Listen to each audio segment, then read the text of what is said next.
and go into soft spoken. So I hope that's okay. I do appreciate you being here on my channel. Thank you. Thank you for your wonderful comments, your likes, and your subscription. I do appreciate it, truly.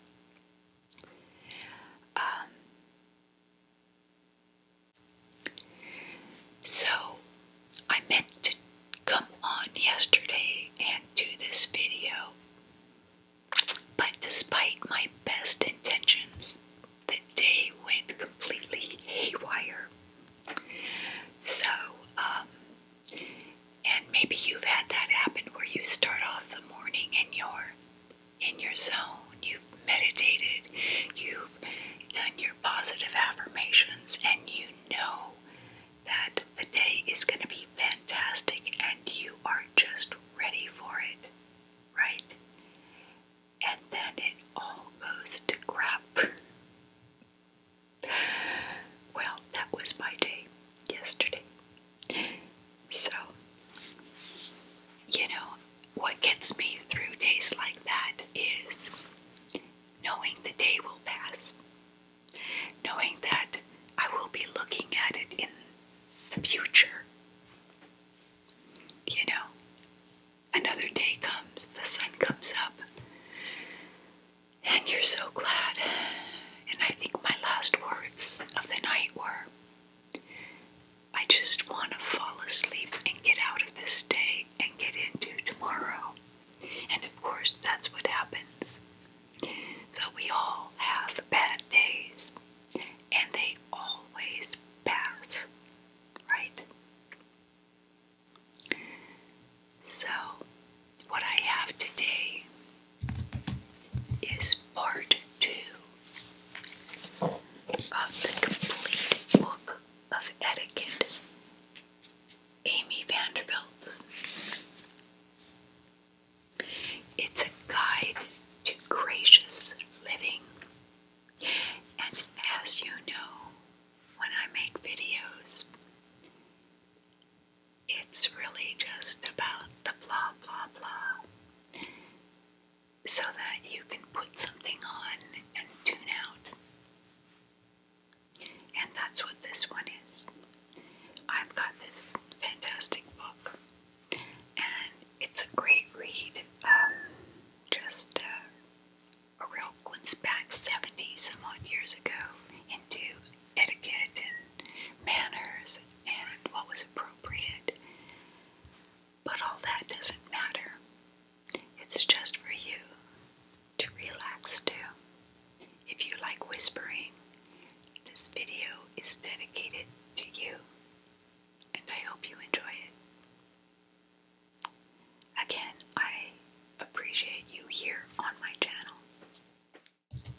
talks about what you should and shouldn't do on a yacht, or how you should or shouldn't dress. Because the space aboard a yacht is circumscribed, the rule of sea concerning neatness must be observed by guests. Everything must be shipshape. No one should come aboard a yacht with a stiff suitcase. Stowable gear is always canvas. And then it talks about whether the yacht has a large crew or not, and whether it's a formal time or not. Now, here's where it starts getting interesting. What one wears aboard depends on the size of the yacht and where it is tied up. A man invited to lunch or dine aboard a large yacht, tied up at a city club, would wear just what he would wear in town. If he is to join the same yacht at an out-of-town mooring, he would wear suitable country clothes and rubber or rope-soled shoes, and some kind of cap or hat that would not blow off in the wind. So, now, if they bring swimming suits and decide to jump in the sea, here are the rules and customs for that. Swimming in the ocean does not give a man the right to force his conversation or attentions on other, usually feminine, swimmers or sunbathers. Exhibitions of water splashing, porpoising, wrestling, and sand throwing, often engaged in by very young men to attract feminine attention, usually make them offensive in the very eyes of those they seek to attract, and certainly make them loathsome to the run-of-the-beach bather in search of a little peace. So, they go into various clothing needed for hunting and shooting, skiing, skating, and the well-groomed man. But what I want to get to here, this is in the workplace. And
she has her boss under rather special control. And then it goes on, this whole paragraph on lunching and dining with your secretary, and the delicate difference in the relations between a man and a woman associate in business and a man and his secretary. So I think they've recognized that Inky Panky happens, and if you want to avoid that, or the look of that, the appearance of that, you just have to keep things professional. And I think that stands even today. However, in today's world, women aren't just allocated to being secretaries, and it shouldn't be about whether you're pretty or not. And I think we all agree it's based on your skills and your, ability to perform your job. So anyway, I just thought that was interesting. And then the next subject, which is quite long, is traveling with your secretary. How to book a hotel reservation. How do you register? Does she need a chaperone at all times?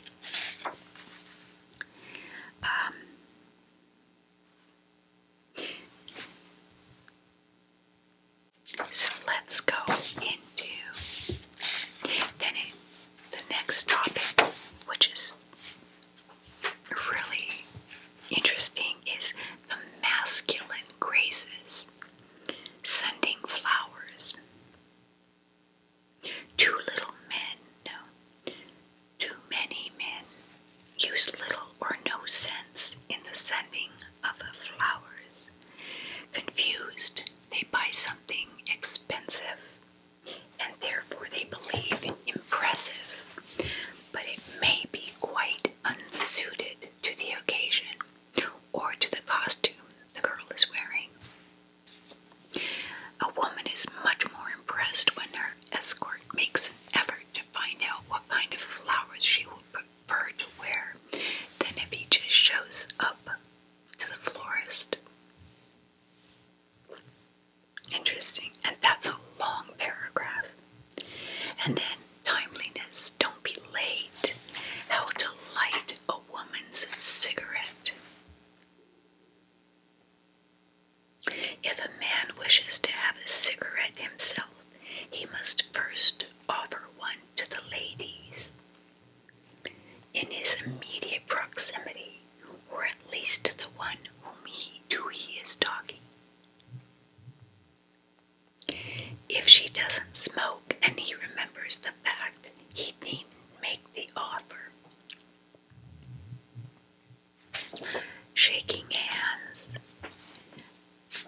How to take your hat off to greet a woman. Just tipping it a little bit. So, let's jump over to a woman's dress and manners. And it goes into coats and hats, and what the well-dressed woman should be wearing, and what should be in every wardrobe. And then, under things, that's the name of this paragraph. Under things.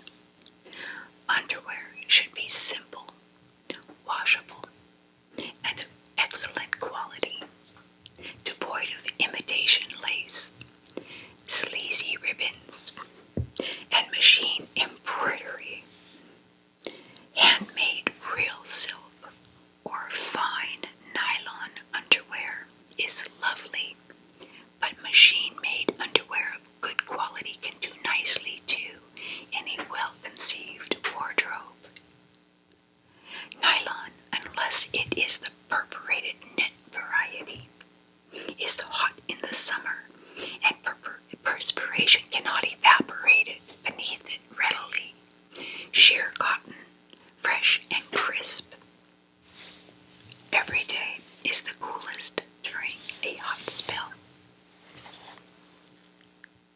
Fine quality silk, well made with strong French seams. Cost a lot initially, but can last years with careful laundering. Cheap rayon, knit, or woven can look fairly good when you buy it, but proves expensive in that it does not keep its finish and becomes limp and drab after a few washings.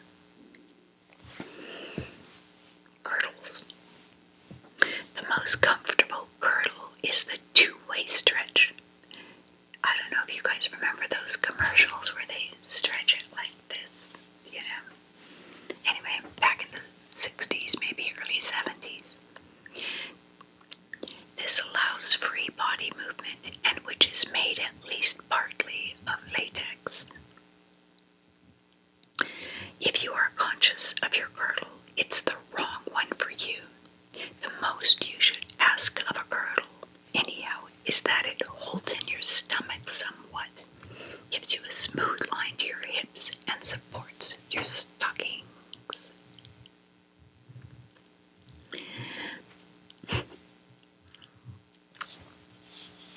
If it does more than that, it is merely displacing fat, pushing it up from one spot, say your abdomen, to another, to your thighs or your diaphragm. And don't think new bulges don't show. Brassieres have come a long way since Aunt Nellie was an adolescent, and they bound her flat with a straight, tight bra, and a brand eventually broke down her muscles, and in her otherwise attractive 40s, made her droopy. Interesting. No woman need look droopy today, either in a dress or a bathing suit, or flat-chested either. Ready-made clothes fit better if the bust line is something like the ideal, even if this approach to perfection is considerably helped along by uplifts, falsies, or both. I haven't heard that word in a long time. Falsies. Whew. Wow. Okay, so then they go into clothing for active sports. Tennis, badminton, skiing, duck shooting, golfing, and here's with the one I like. Skating, like ice skating.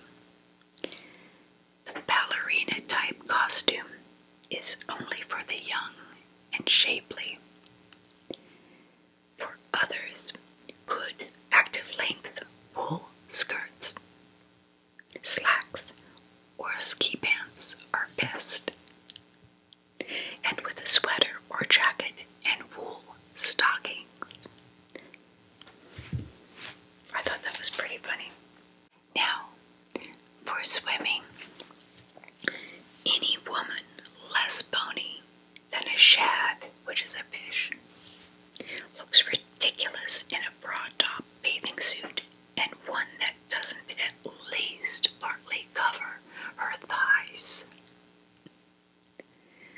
If she has anything even slightly resembling a rubber tire around her middle, let her choose a bathing suit that will cover or better mildly control it.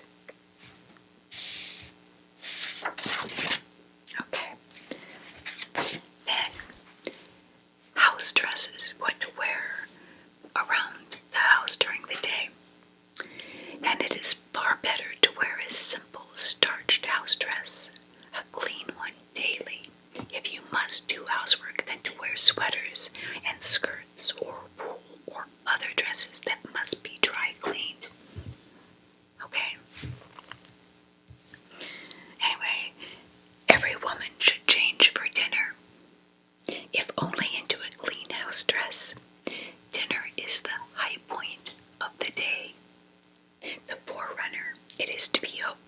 of a free evening. Every little girl should be clean and in fresh clothes, even if they are just clean pajamas and bathrobe for the nursery supper. Fresh clothes and makeup, even if you are to be alone with the children for a simple meal, are psychologically sound and bring a needed change in the day's peace. Fresh grooming for the evening is one of the criteria of gentility. Oh, then makeup. How to sit comfortably and gracefully. You don't sprawl in chairs. It was taught that a lady never crossed her legs or sat with her stomach protruding.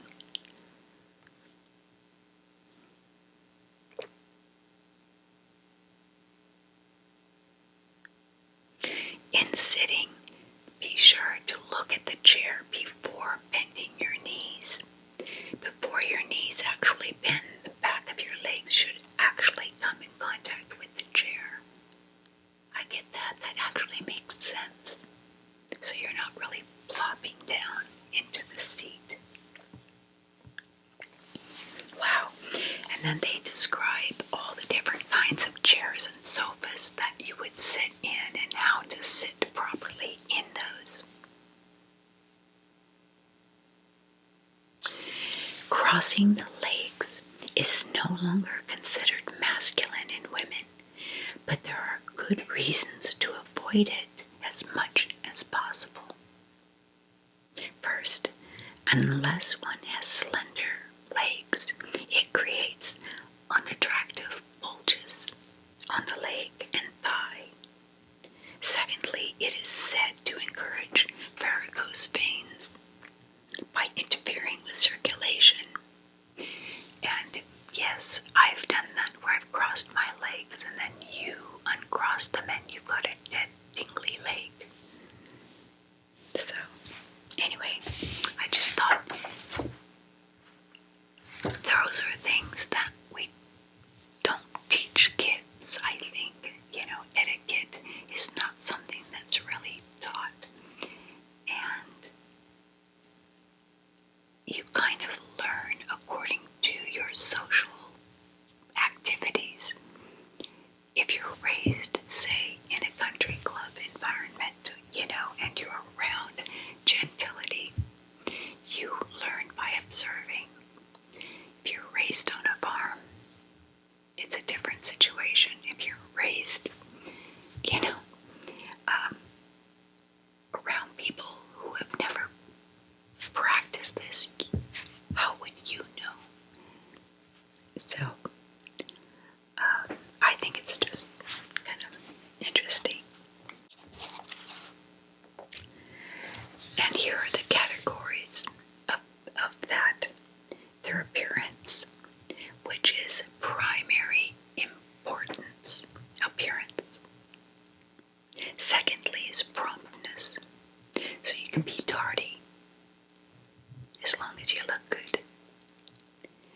Taking orders. One of the most important things a woman in business can learn is to take an order and carry it out. This requires listening to the order without interrupting, then asking any necessary questions that may clarify it. The woman who cultivates the ability to listen, to grasp instructions, and to carry them out without chatter or argument gets on in a man's world. Then smoking and eating in the office, telephone calls, personal letter writing, and colors. Okay. There's a small paragraph about the woman executive. And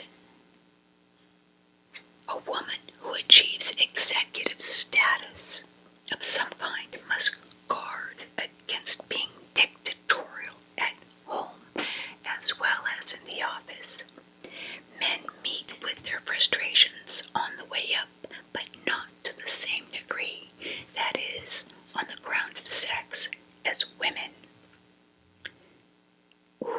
Therefore, when a woman does arrive, she tends to become irritatingly important. Damn her. She thinks she's important. That is pretty irritating. When she gives an order, she wants action and never mind the human element. It is very hard sometimes for a woman to continue to be warm and feminine and kindly once she has received business or professional recognition.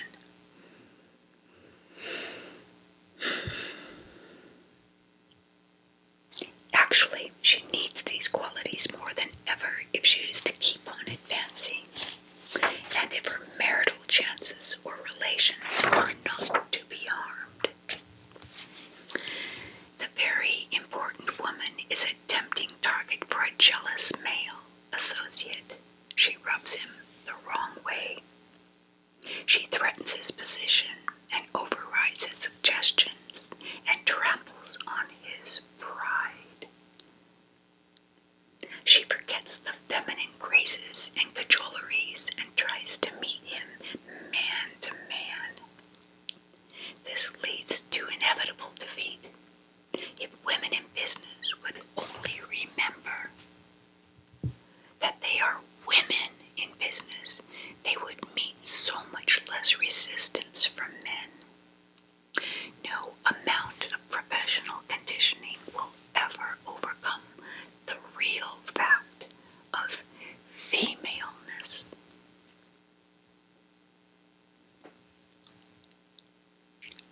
Know your place, women. Then there's a whole section on the single woman and how to act in public, how to manage your finances, social pleasantries, a guide to tactful conversation, how to parry direct questions. Interesting.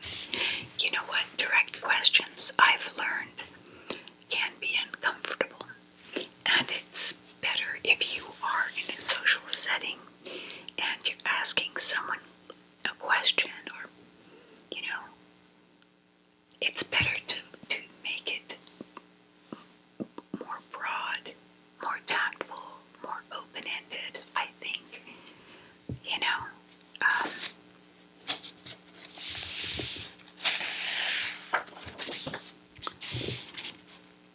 Your duty at dances. So when you are out and somebody says, "May I have the pleasure of this dance?"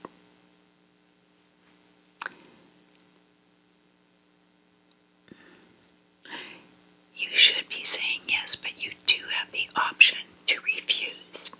And here's how you do that. "Thank you, but I don't believe I'm free right now." Thank you, I don't believe I'm free right now. I like that. Or if she is tired, she should say so. "Thank you, but I'd like to rest a little." Now, if she likes him, she can say, "Won't you join me?" Anyway,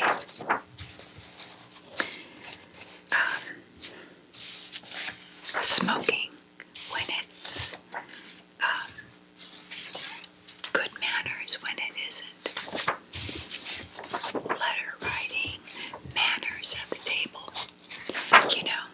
Yeah, that's a lost art. Manners at the table. So anyway, I just wanted to come on and do a little blah blah blah whisper. And I don't think I broke out of the whisper too much.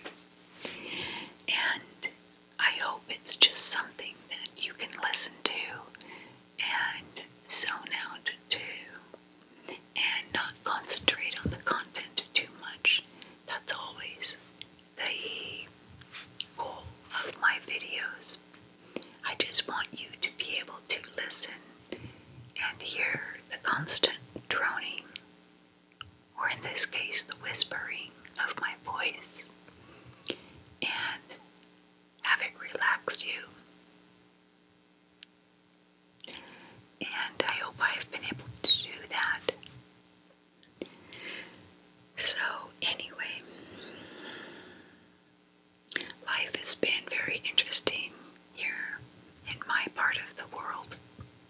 We've had my mom move in, many of you may know, and that is an interesting thing. You know, I'm very fortunate that she's a very kind, loving, and grateful, peaceful woman. You know, and I know other people my age who have had their parents come live with them, and the changes in their parents weren't for the positive. So I'm very grateful in that regard. So I'm a little busier too, but that's okay. She's worth it. She deserves it. So